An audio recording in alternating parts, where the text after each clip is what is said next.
ko sa staff ko ngayon, meron din nilabas na instruction si Senator Gatchalian.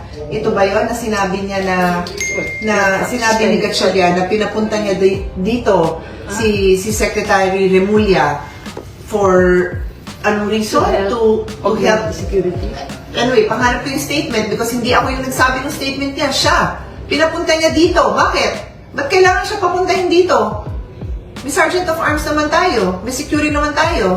Maayos tayo dito. Ba't mo siya pinupunta? Siya yung nanggulo. Hindi niya ako pinayagan. Okay ba sa inyo yon, mga senators na kasama ko?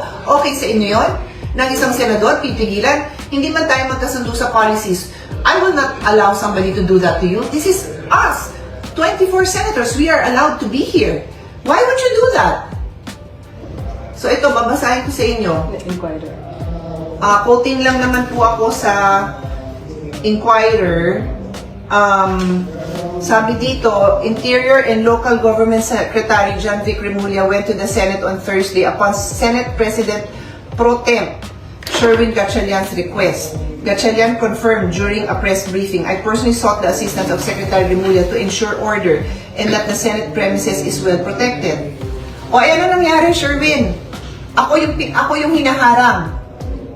May kasama akong guest, yes. O, ba't kailangan gawin yon?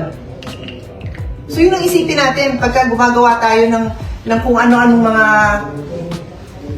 instructions. Hindi nyo iniisip kung anong nagiging consequences. Ako yung hinaharang na makapasok dito sa sariling opisina.